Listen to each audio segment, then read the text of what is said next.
¿Qué tal? Muy buenas noches, bienvenidos a Noticias 22. Los saludamos con el gusto de siempre. Karen Rivera. Y Rafael García Villegas. Saludamos también a Laura Regis en la traducción de lenguas de señas mexicana. Muy buenas noches, Laura. Gracias por estar con nosotros. Y a todos ustedes les damos la más cordial bienvenida en este programa que va a estar muy variado, Karen. Muy variado. Sí, Rafael, muy buenas noches, amigos de Noticias 22. Vamos a hablar de teatro. Tenemos todo un bloque dedicado al teatro, pero también vamos a platicar de lo que ocurrió esta tarde en Ciudad Universitaria, la marcha por la paz y menos violencia. Así es, un grupo de estudiantes de distintas casas de estudios se sumaron para hacer este llamado y acabar con la actividad porril que ha azotado en los últimos días a varios y que ha impactado a varios sectores de la comunidad de la universidad, de manera particular, Nacional Autónoma de México. Tenemos habitaciones propias, Rafael, con una invitada de lujo.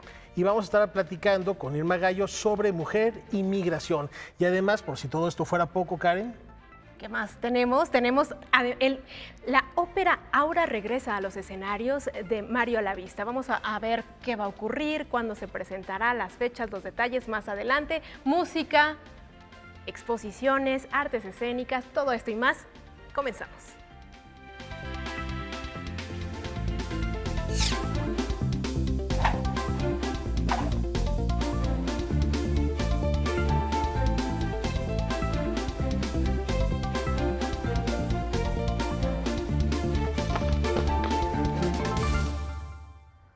como heredero de la tradición iniciada por su padre y al frente de su despacho que lleva su apellido, Víctor Legorreta es uno de los arquitectos más activos de México. Anoche fue reconocido por su contribución a la creación arquitectónica.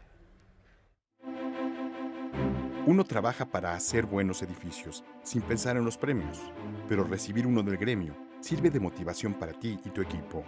Eso es lo que opina Víctor Legorreta, arquitecto que fue reconocido con el premio Trayectorias 2018, que le otorgó el grupo México Design en una ceremonia en el Museo Universitario de Arte Contemporáneo. El despacho lo fundó mi papá, Ricardo Legorreta, a mediados de los 60, o sea, tenemos ya más de 50 años. Yo tuve el gusto de trabajar con él más de 20 y tantos años y me da muchísimo gusto que el despacho ha seguido adelante a lo largo de 50 años, teniendo obras tanto en México como en otros lados del mundo. Heredero de una tradición que se inspira en los valores de la arquitectura mexicana, Víctor Legorreta inició el camino en este arte, al lado de su padre, con un primer proyecto, Papalote Museo del Niño. Siempre hemos buscado inspiración en nuestras raíces, tanto desde la arquitectura precolombina como la arquitectura colonial y por supuesto la arquitectura moderna. Creo que tenemos la suerte de vivir en un país de grandes arquitectos, con gran arquitectura, y la arquitectura contemporánea mexicana me atrevo a decir que está a nivel de cualquier otra arquitectura en el mundo. Entonces el trabajar en México es un gusto porque creo que es un país de arquitectos, la gente le gusta hacer buena arquitectura, goza de la buena arquitectura y los clientes incluso también gastan en buena arquitectura.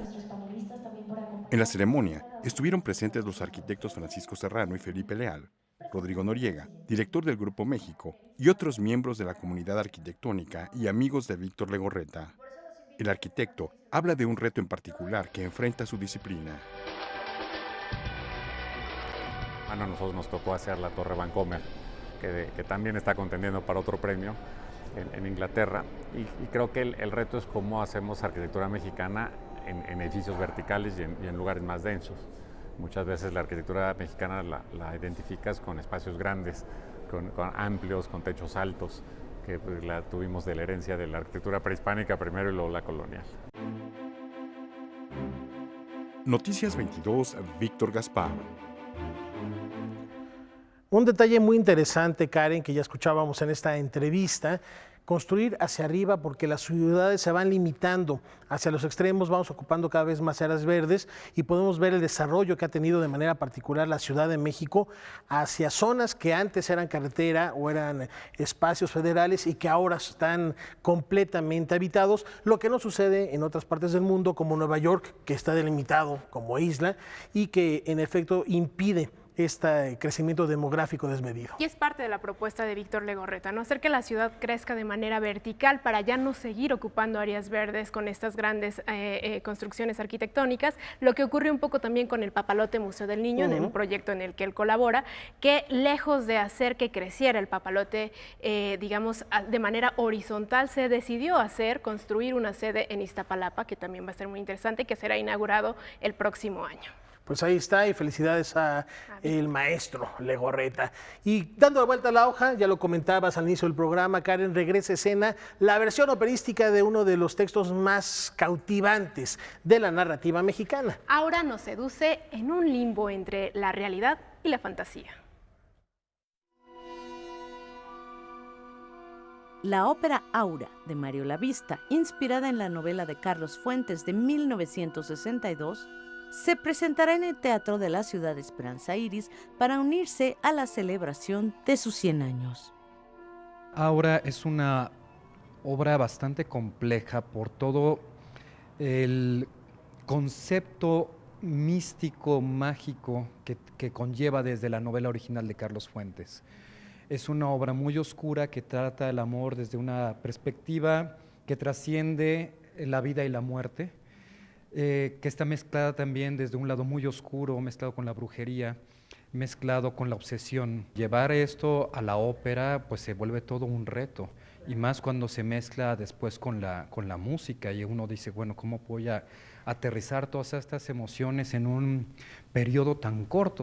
Es primera vez que voy a abordar esta partitura con muchísimo gusto, y la música va perfectamente con el carácter y la atmósfera del libreto y de la novela de Carlos Fuentes. La música es, como digo, es de una atmósfera de ambiente muy contemplativa, muy espiritual. Es una partitura que se desarrolla un poco de manera circular. De hecho, son temas que vienen y van con pues también con la historia de estos personajes que vienen y van en el tiempo y en el espacio. Con las voces principales de Carla López Especiale como Consuelo, Alonso Sicarios Leónida como Felipe y Carlos López como el General Lorente, la Orquesta Filarmónica Mexiquense presenta Aura el sábado 22 y domingo 23 de septiembre en el Teatro de la Ciudad Esperanza Iris. Será una gran experiencia, será algo nuevo. Eso sí, esperen algo nuevo, algo quizá un poquito, pues como de reto. Noticias 22, Irma Gallo. Y Carmen la gitana cigarrera que Bizet envolvió con su música prodigiosa salta a la escena para trascender el mito de mujer fatal que ha perseguido. Y esto no es necesariamente en su versión operística, sino en su versión flamenca.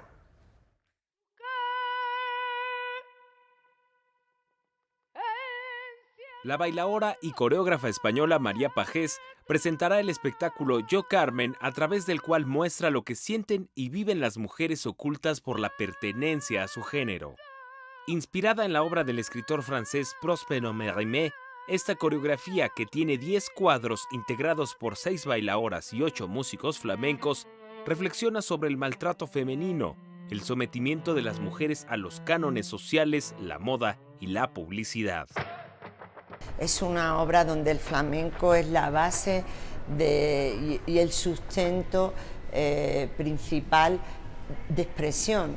Y el flamenco es un arte de una gran riqueza expresiva y emotiva, porque el flamenco refleja todo el abanico que pudiéramos tener sobre las emociones humanas, con sus miedos, con el miedo a la edad, con la dictadura que tenemos sobre las publicidades y ¿cómo decir?, esos cánones que tenemos que cumplir para seguir representando el papel de la mujer, que te preocupa cumplir años, no sé, la mujer normal, la mujer real, la mujer universal, vaya. Con un repertorio musical integrado por las partituras del compositor francés Georges Bizet Yo Carmen se presentará por primera vez en el Palacio de Bellas Artes el 6 de septiembre a las 20 horas. En Yo Carmen sí hemos conseguido que todas las mujeres que lo vean se sientan identificadas. La mujer real es la mujer con sus luces y sus sombras, con su fortaleza y su fragilidad. Es la mujer que es la que transmite los valores, porque al fin y al cabo la que empieza a educar a las futuras personas adultas. Es la madre, es la mujer que todavía aún no ha conseguido la igualdad con respecto a los hombres en la sociedad. Es la mujer a la que mucho tiempo se le negó tener acceso a la educación y que por tanto esa era la desigualdad con los hombres. Ahora es una mujer que tiene acceso, o por lo menos en nuestra civilización lo vivimos así. Con información de Óscar Cortés, Noticias 22. Bueno, pues María Pajés le da voz a aquellas mujeres que han sido silenciadas y que por primera vez también se presenta este espectáculo, Yo Carmen, en el Palacio de Bellas Artes. Una propuesta muy interesante, todas las aristas y las interpretaciones que puede tener la obra de Mérimée, por supuesto inmortalizada por Georges Bizet. Y en otros temas, este día la Secretaría de Cultura Federal publicó en el Diario Oficial de la Federación el acuerdo que da inicio al procedimiento para declarar monumento artístico el acervo de Octavio Paz, con fundamento en la Ley Federal sobre monumentos y zonas arqueológicas, artísticas e históricas. Ahí está, Un gran legado el que dejó el poeta, no solo para los mexicanos, sino para el mundo literario. Y con esto nos vamos a una brevísima pausa y más aquí en Noticias 22.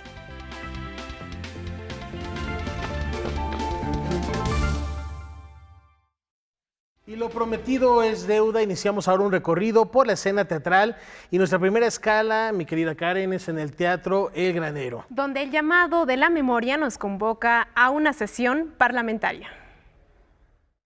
¿Vale? De este lado, ya tienen su grupo parlamentario, ¿cómo se llama? Tláhuac. Tláhuac, perfecto. Grupo parlamentario Tláhuac, bienvenidos. Grupo parlamentario Chucho el Roto, bienvenidos. En el marco del programa El País y su Memoria, la Coordinación Nacional de Teatro de Limba presenta el capítulo 10 del proyecto La Comuna, Revolución o Futuro, Parlamento de la Memoria, de la compañía La Comedia Humana. Pues mira, el proyecto de La Comuna, Revolución o Futuro empezó aproximadamente hace 5 años.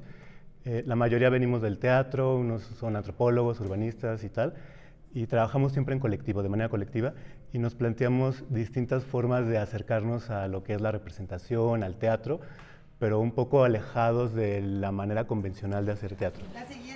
La propuesta pretende generar un encuentro de los espectadores con su ser político a 50 años de la matanza de Tlatelolco. Y nos dedicamos a poner escenarios en medio de la gente para hacer memoria. Pues el 68 es más bien como un pretexto, ¿no? Como para traer como a la memoria este asunto. También trabajamos un poco con los imaginarios revolucionarios, imaginarios hacia futuro del presente, pero justo pensando también qué pasó, cómo lo vivieron la gente del 68, ¿no? Había una idea de revolución, una idea de cambio, una idea de pensar como un mañana mejor o cambiar la situación política, social que existía en ese momento. Y si nosotros trasladamos esa mecánica o esa forma de pensar al presente, igual nos preguntamos cuáles son nuestras revoluciones del día de hoy, cuáles son nuestras maneras de transformar nuestra sociedad, pero obviamente con las problemáticas que nos atraviesan el día de hoy, ¿no? El colectivo Comedia Humana son Rubén Ortiz, Ángel Rubio, Armando Ventura, Erika Alcántar, Sara Alcántar, Braulio Amadís, Mariana Morado y Luis Daniel Pérez. Cada función o cada determinadas funciones nos va a acompañar un especialista que nos va a compartir una temática especial, alguna problemática específica para ese día, y a partir de esa problemática vamos a abrir la discusión en las mesas de trabajo. Multos. Estamos a punto de estrenamos este 6 de septiembre a las 8 de la noche aquí en el Teatro El Granero del Centro Cultural del Bosque en el Limba, y vamos a estar jueves, viernes, sábado y domingo. Jueves y viernes a las 8 de la noche, sábados a las 7 y domingos a las 6 hasta el 22 de octubre, me parece. Protesto, trabajar por el bien común. Con información y texto de Salvador Perches Galván, Óscar Helguera, Noticias 22. Muchísimas gracias.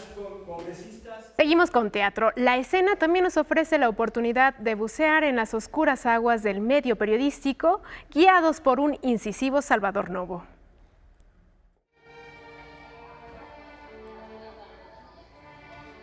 Un desencuentro en su ejercicio periodístico que tuvo Salvador Novo le sirvió para escribir A 8 columnas. Esta pieza teatral aborda los entretelones y corrupción del periodismo a los que se enfrenta el joven protagonista.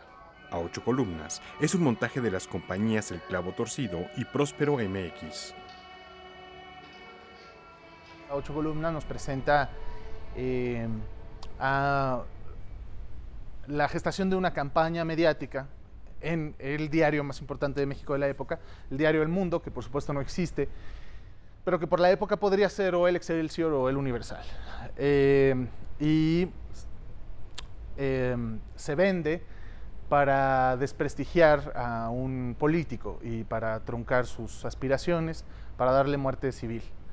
Y dentro de esta historia, bueno, pues vemos a un discípulo de este político, que es un periodista joven, con ideales, y que pretende poner al periodismo al servicio del pueblo.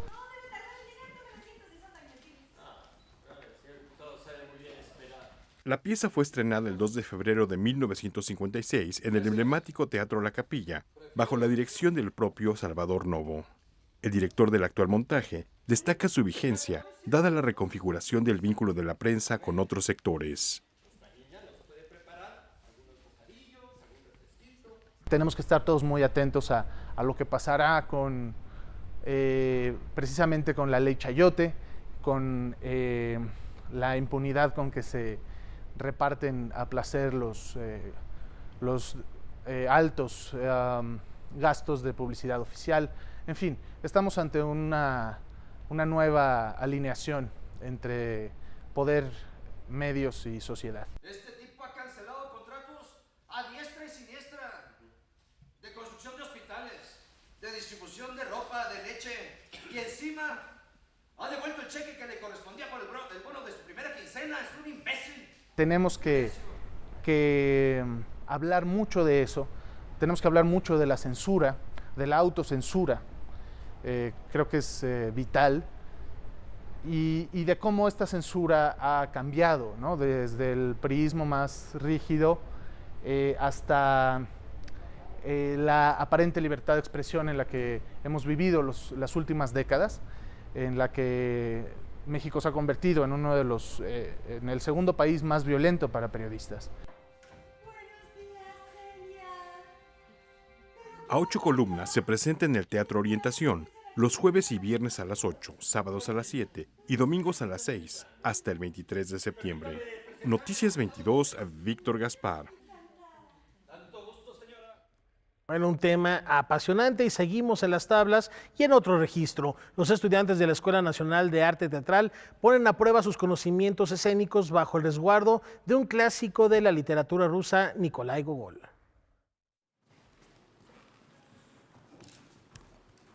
Cuando un hombre se queda solo en sus ratos de ocio y se pone a pensar.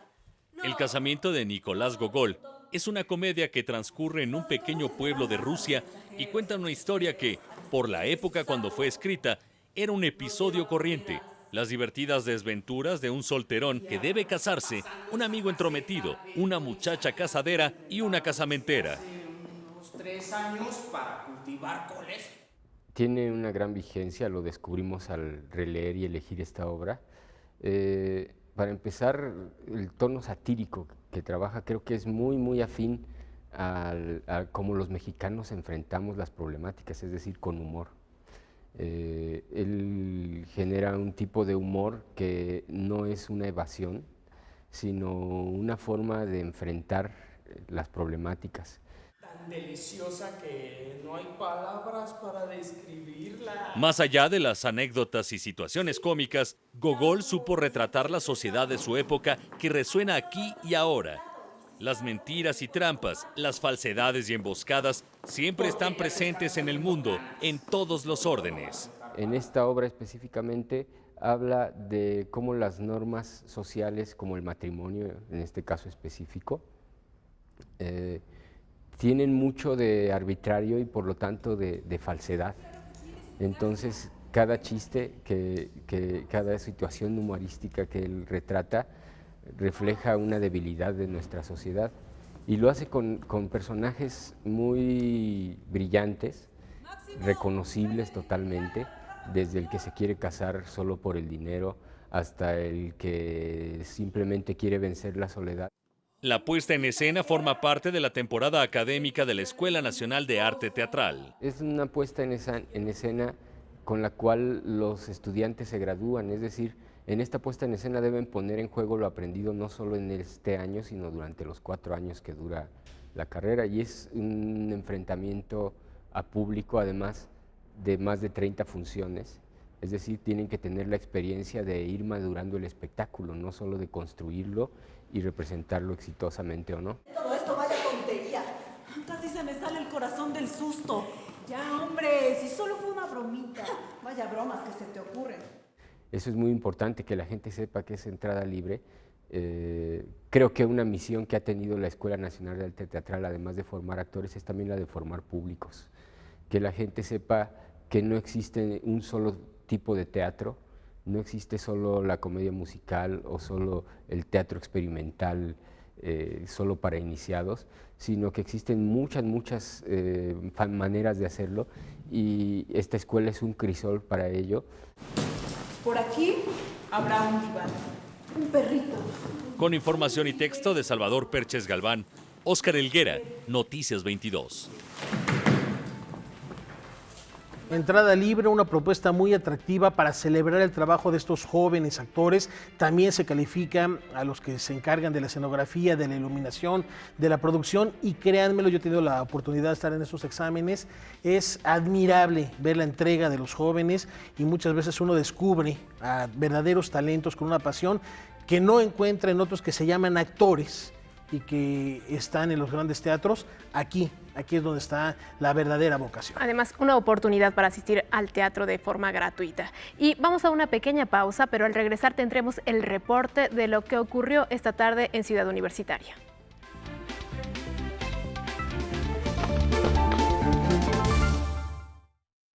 Continuamos con más información y como ya lo anunciábamos antes del corte, bajo la consigna de más seguridad, más educación, este día miles de estudiantes marcharon en la explanada de Rectoría de la UNAM en Ciudad Universitaria. Ahí estuvieron, por supuesto, las cámaras y micrófonos de Noticias 22, Alberto Aranda, también estuvo por allá Manuel Barajas y la crónica que nos preparó también nuestro compañero Óscar Cortés.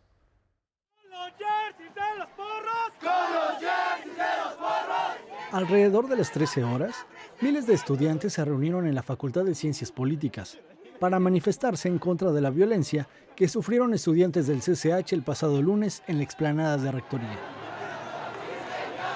La gota que derramó el vaso fue lo que sucedió el lunes, que los porros atacaron a los del CCH y la seguridad no hizo nada aquí en CEU.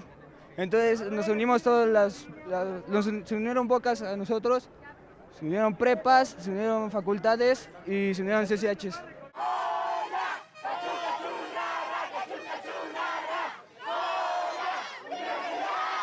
Con un Goya dio inicio la marcha que se dirigiría a Rectoría.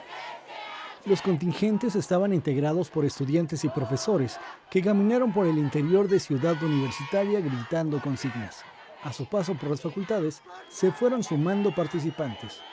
Este es un movimiento para sacar a los porros, a los grupos porriles que por años han asediado a la universidad. Estamos en un momento cumbre como para eliminarlos definitivamente. Mientras tanto, en las islas, un grupo de estudiantes del Instituto Politécnico Nacional hizo una valla en las escaleras de Rectoría para darle paso al contingente y mostrar su apoyo. Estamos pidiendo que se cumpla el pliego petitorio del CCH, porque pues nada más nos dan vueltas, también a los del Politécnico nos han dado vueltas, y pues aquí estamos. Tradicionalmente los estudiantes son los que tienen más capacidad de respuesta a acontecimientos como este y afortunadamente generan esa respuesta rápida con una amplia participación exigiendo la desaparición de los grupos de porros y el cese a la violencia en los planteles y en la universidad en general. A las 3 de la tarde, llegaron los miles de manifestantes, a la que se unieron representantes de universidades públicas y privadas. Se van a entregar pliegos petitorios que se redactaban desde las asambleas que se han llevado a cabo desde el día lunes, porque el lunes empezaron asambleas en la noche.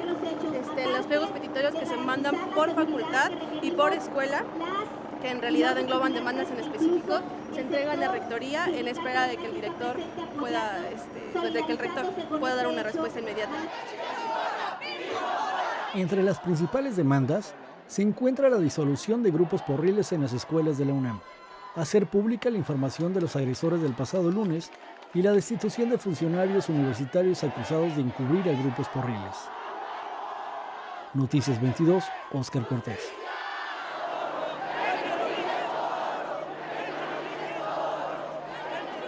Alrededor de las 5:30 de la tarde, la explanada de rectoría se fue desalojando de manera pacífica.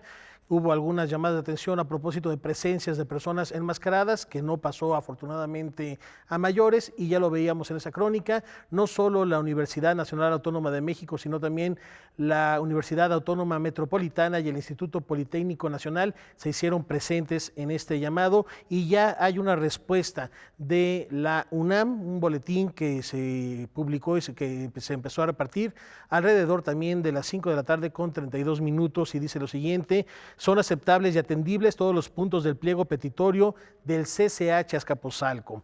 Este mediodía, la Rectoría de la Universidad Nacional Autónoma de México y la Dirección General del Colegio de Ciencias y Humanidades recibieron el pliego petitorio de la Asamblea General del CCH Azcapotzalco. Para la Rectoría de la Universidad, los 7 puntos que integran el pliego petitorio son aceptables y atendibles, por lo que convoca a los miembros de la Asamblea General del CCH a instalar una mesa de seguimiento para la solución de la totalidad de sus planteamientos. Ahí está pues la respuesta de Rectoría después de esta marcha, que era un llamado y parecía, y afortunadamente el ambiente y el tono era más festivo para terminar con estos actos de violencia que se suscitaron de manera muy lamentable el lunes pasado. Bueno, pues vamos a continuar con más información. Rafael, raras, singulares, extraordinarias, así son las palabras que Laura García rescató del desuso y que plasmó en un libro. Si de algo no le queda duda a Laura García es que ama las palabras. Estudió traducción e interpretación, trabajó haciendo diccionarios y conduce La Dichosa Palabra en Canal 22. Ahora da cauce a su pasión con Funderelele y más hallazgos de la lengua, un libro nada convencional sobre sus propias experiencias con estas palabras. La historia de la escritura de este libro nació en Twitter. Había un hashtag que se llama Palabras que me encuentro, en el que yo nada más ponía la palabra y la definición, y poco a poco fui añadiéndole datos, como en qué contextos yo pensé que se podían utilizar, anécdotas que me unían a esas palabras, situaciones raras en las que yo me imaginaba ese uso de ese término, y ahí poco a poco fue naciendo, y pues la editorial Planeta dijo, ¿por qué no conviertes esto en un libro? Justamente la característica principal de este libro es que todas las palabras que contiene están relacionadas con una anécdota que Laura vivió con ellas.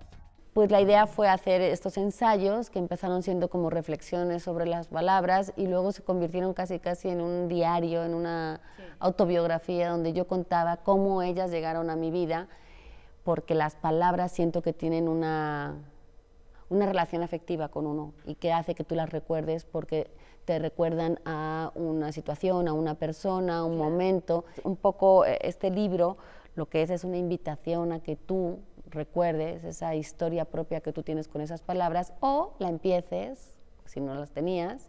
El libro está dedicado a las personas que consciente o inconscientemente me han regalado alguna vez una palabra y con ello una forma de ampliar mi mundo.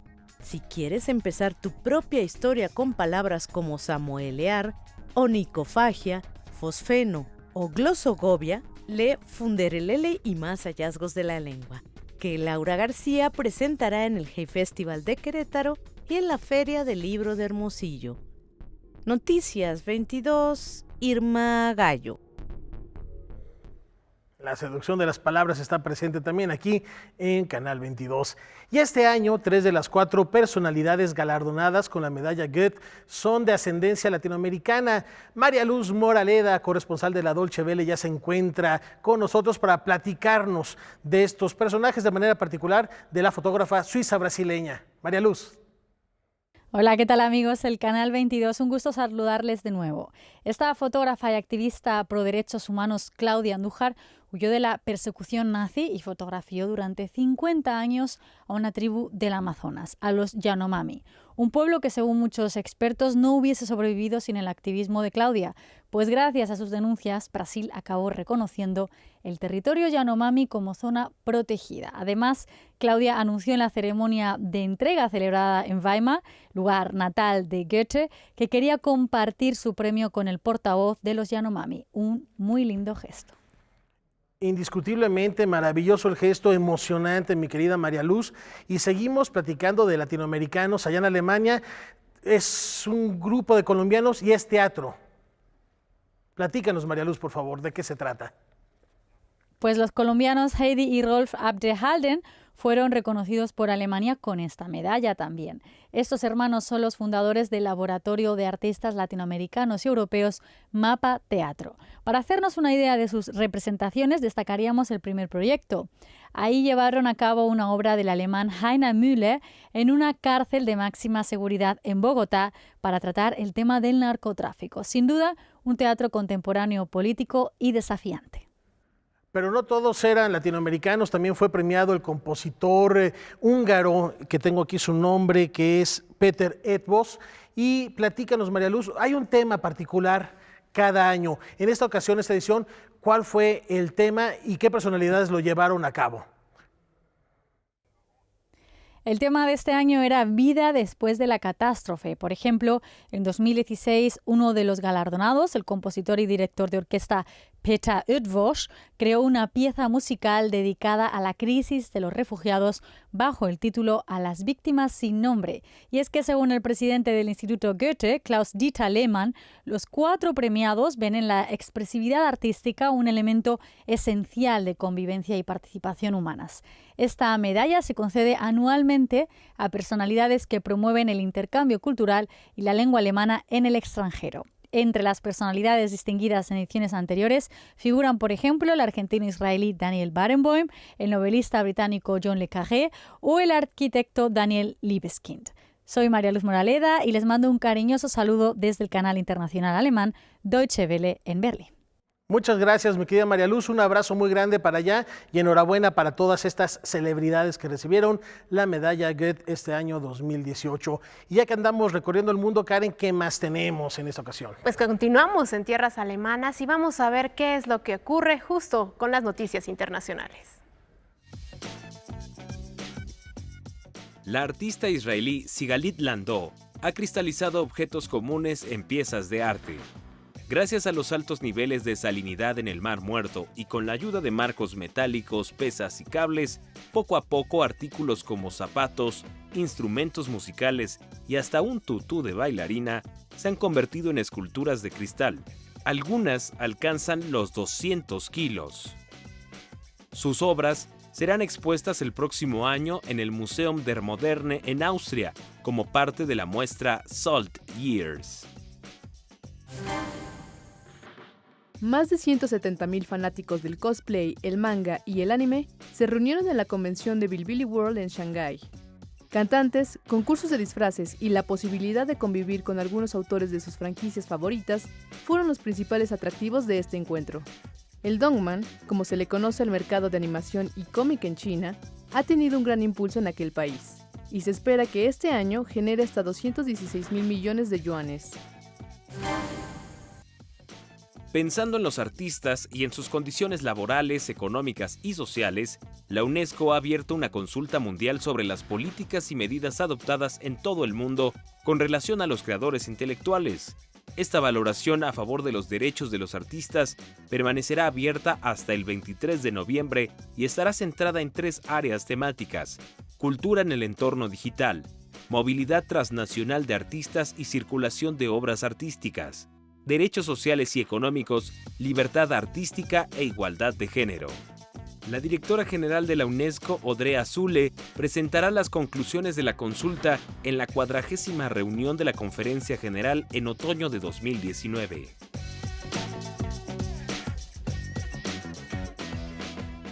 Una muy buena iniciativa para defender los derechos de los artistas, Rafael. Necesaria, ojalá se replique a lo largo y ancho del orbe. Y con esto nos vamos a ir a una brevísima pausa, pero al regresar ya está aquí Irma Gallo en Habitaciones Propias para hablar de migración. De mujeres migrantes. Continuamos.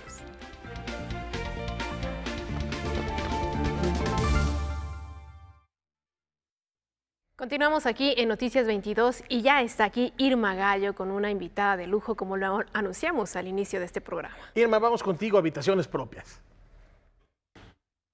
Pues gracias amigos de Noticias 22, sí, esta es una Habitaciones Propias muy especial.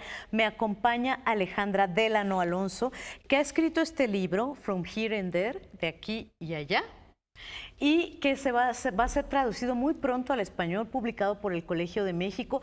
Pero bueno, antes que nada, bienvenida y muchísimas gracias, Alejandra, por estar aquí. Muchas gracias a ti, Irma, es un placer estar aquí con ustedes. Bueno, tú has trabajado muchísimo el tema de migrantes desde que vives en la ciudad de Nueva York. Cuéntame un poco cómo ha sido tu trabajo en dos cuestiones básicas, en las ventanillas de atención y en las plazas. Sí. Pues el trabajo que he hecho se ha tratado principalmente de entender cómo los consulados atienden a la población mexicana en Estados Unidos y no solamente en la cuestión que tradicionalmente pensamos, que es la asistencia legal o la documentación, que es como uno normalmente se imagina que procede el trabajo de los consulados, sino un trabajo que ha resultado de un proceso de casi 2 décadas en las que los consulados poco a poco han ido ampliando su oferta de servicios, respondiendo a las necesidades de las comunidades migrantes que ya están establecidas en Estados Unidos y que necesitan apoyo en el acceso a derechos. Y eso tiene que ver principalmente con 2 temas, que son salud y educación. Por supuesto que hay otros, como derechos laborales, acceso a la naturalización y el empoderamiento, pero los 2 temas básicos en donde se encuentran sus necesidades por la vulnerabilidad que tienen por su estatus migratorio y por las condiciones, sus características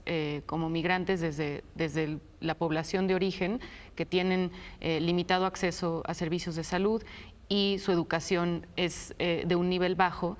Cuando llegan a Estados Unidos, es muy difícil acceder a las instituciones en Estados Unidos por diferencias culturales, de lenguaje y sobre todo porque una gran cantidad de migrantes tienen un estatus migratorio precario, indocumentados o incluso residentes que no saben que tienen ciertos derechos en términos de acceso a estos servicios. Entonces los consulados poco a poco se han vuelto espacios en donde uno, en el momento en que está tramitando un pasaporte, una matrícula consular o atendiendo un caso legal, se encuentra con una ventanilla de salud en donde puedes obtener una prueba de diagnóstico del VIH, colesterol, del VIH, de otros temas, o un curso de nutrición, que como sabemos es una comunidad migrante que tiene muchas vulnerabilidades en términos de obesidad, de propensión a la diabetes y a cuestiones del corazón. Entonces el acceso a la nutrición se vuelve un tema importante, también temas de adicciones. En las ventanillas de salud lo que hacen es que dan talleres y ofrecen estos servicios gratuitos de pruebas de diagnóstico para que las personas puedan estar mejor informadas y puedan entonces acceder a recursos públicos que están abiertos para todos, independientemente de tu estatus migratorio, para poder atenderse y llevar esa información y esa atención también a sus familiares. Tiene un efecto multiplicador muy importante porque, bueno, en los consulados más grandes se atienden 500 personas al día y en los más pequeños es un porcentaje menor, pero comparado con los 12 millones de mexicanos que tenemos allá, pues es un porcentaje pequeño, pero la importancia es cómo eso se va traduciendo al ambiente familiar. Y como hablábamos antes, muchas mujeres son las que participan en estos procesos y llevan esta información y esta educación a sus familias. Y en el caso de las plazas comunitarias, son espacios que promueve el consulado por medio de programas de educación para adultos de la Secretaría de Educación Pública, que existen ya en México. También hay programas del INEA que se ofrecen por medio de plazas comunitarias en México, que se han traducido al ámbito estadounidense, porque en un principio se orientaban hacia la comunidad migrante que está allá, se fueron con un nivel bajo de educación, pero allá pueden continuar su educación y después regresar a México sin haber perdido esos años, o que sus hijos que van y vienen no pierdan y puedan hacer una transición en el sistema educativo. Pero conforme la comunidad se fue asentando con tiempos de estancia mucho más largos o permanentes en Estados Unidos, pues las plazas se vuelven un lugar en donde muchas personas que no tienen ninguna otra posibilidad para terminar su educación tienen acceso a estos programas de educación gratuita, en los que colaboran consulados, con organizaciones de la sociedad civil, con escuelas públicas en Estados Unidos y organizaciones comunitarias, incluso hospitales, que lo que buscan ellos también es que sea una comunidad inmigrante que esté mejor educada, mejor informada, y que el acceso a la educación para adultos por medio de libros de texto en español pueda ser un puente para que después puedan aprender el inglés y después puedan incorporarse de manera mucho más activa al ámbito laboral, pero también al ámbito educativo en términos de poder comunicarse, que los padres puedan comunicarse mejor con las maestras, por ejemplo, que tiene un impacto muy grande en los niños, que puedan entender cuáles son las tareas que tienen asignadas, que puedan participar en las juntas de padres de familia, que mucha gente pasa lo mismo que comentaba antes, tienen miedo de acercarse a esos espacios por su estatus migratorio y tienen esa barrera de lenguaje y cultural. En lo que se han convertido las plazas comunitarias es que ya no solo son espacios en donde uno va a terminar su primaria, secundaria, preparatoria con libros de texto de la SEP, sino que se amplían a darte cursos de educación o capacitación laboral en ciertas profesiones, y así van ayudando a los migrantes a que tengan acceso a muchas mejores oportunidades que no solo tienen que ver con el ámbito tal cual educativo de obtener tu certificado. Claro, ya va más allá de eso. Mencionabas, Ale, y qué bueno, porque esta es una sección dedicada fundamentalmente a temas, a problemas de mujeres. Mencionabas en el asunto de las ventanillas de salud que muchas veces son las mujeres las que llevan esta educación de la salud hacia el hogar, y también la educación, digamos, formal, hablando de procesos de aprendizaje, de revalidar materias y todo esto. Yo estuve hace unos meses en la ciudad de Nueva York, y una amiga que trabaja justo en el consulado de Nueva York, trabaja en la ventanilla de salud, y me dijo que están yendo muchas mujeres por temas de VIH. A ti te tocó en toda esta investigación que hiciste, que además tú fuiste al consulado de Los Ángeles, de Chicago, no me acuerdo cuántos más, te tocó ver estos casos de mujeres que iban a la ventanilla de salud, mujeres migrantes mexicanas con esta inquietud sobre el VIH. Sí, la mayoría de las observaciones que hice y la participación que tuve en los consulados, y que incluyen consulados de México en diversas partes del país, y también consulados mexicanos en Canadá, así como consulados de países centro y sudamericanos en diferentes partes de Estados Unidos, lo que vi es que la mayor parte de las coordinadoras de las ventanillas de salud que ofrecen este tipo de programas son mujeres, y que las personas que acuden con mucho más frecuencia a recibir esta información y a participar también son mujeres. En un caso, en el consulado ecuatoriano en Nueva York, que tiene una sección en Queens dedicada a asuntos comunitarios y a servicios de derechos sociales,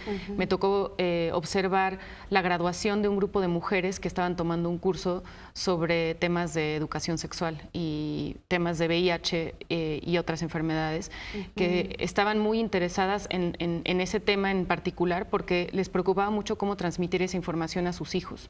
Y de lo que hablaban en la mayor parte de esas interacciones era de cómo las empoderó tener esta información y de poder comunicarse mejor con su pareja en relación a sus preocupaciones, pero después también poder trasladar esto a sus hijos, que en muchos casos ya son ciudadanos estadounidenses. Exacto. Y eso es muy importante en términos de cómo pensamos a la migración y quién tiene acceso a este tipo de derechos y a estos servicios, porque normalmente piensan, y en el discurso anti-inmigrante se dice, bueno, estos son migrantes indocumentados y por qué estamos dedicando recursos y servicios para atenderlos, y tiene una parte que olvidamos, que esos migrantes indocumentados también tienen familias mixtas, y muchos de ellos son ciudadanos estadounidenses que están creciendo en muchos casos sin estos apoyos, porque el aparato institucional para apoyar hace distinciones y exclusiones con base influye en el estatus legal y en la ciudadanía. Claro, Entonces eso claro. excluye a toda una generación que por la falta de apoyo a sus padres y por las diferencias que se hacen y la exclusión que ellos viven en su vida diaria también está afectando a la siguiente a la generación. generación que viene, que ya son ciudadanos norteamericanos, ¿no? Exacto. Y otro asunto también que supongo que se ve mucho en estas ventanillas de salud, bueno, que por lo menos se veía en esta circunstancia que te cuento, es el asunto de la violencia doméstica. ¿Cómo están las tasas de violencia doméstica con las mujeres migrantes mexicanas, Ale? Sí, es uno de los temas más preocupantes Claro. y es muy invisible, porque muchas mujeres no pueden reportar estos casos de violencia doméstica por temor a que eso inicie un proceso de atención de la policía y un tema legal que ponga en riesgo también su estatus, sobre todo si tienen un estatus precario, ya sean que sean residentes o personas indocumentadas. Entonces, es un tema muy preocupante. El tema se vincula con el tema de adicciones, ¿no? También el alcoholismo es un tema muy preocupante y eso también genera situaciones de violencia doméstica muy graves.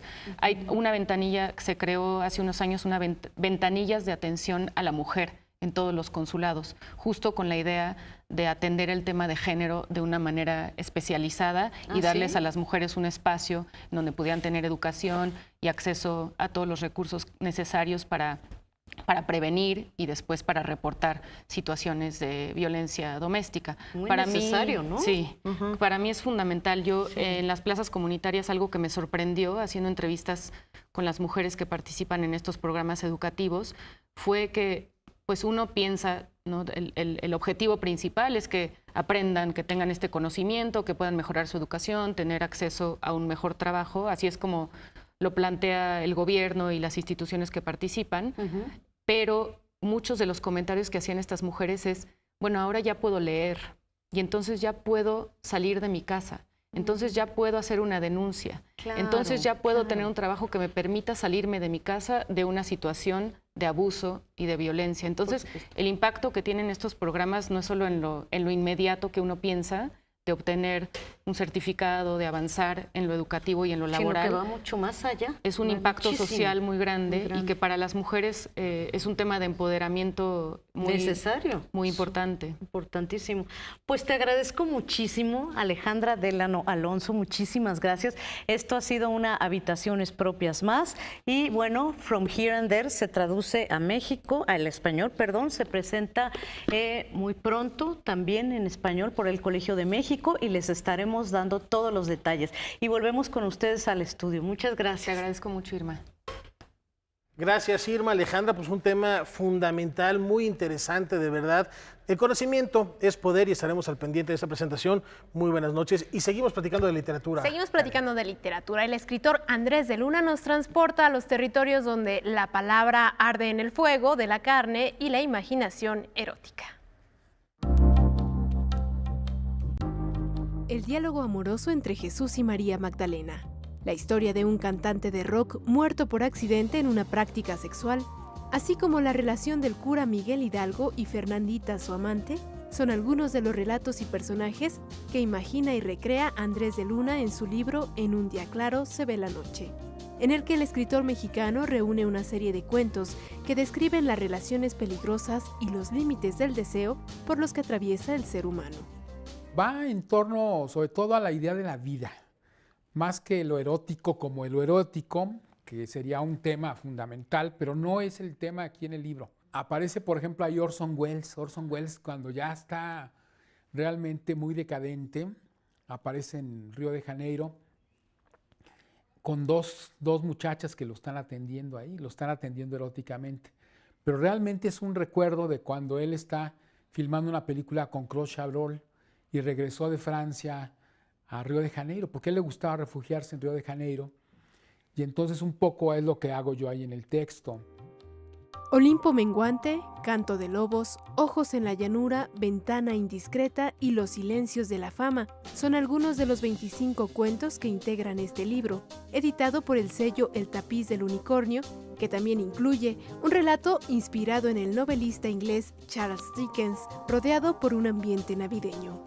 Yo creo que cada vida tiene muchos elementos eróticos que podrían contarse, simplemente hay que ubicarlos bien.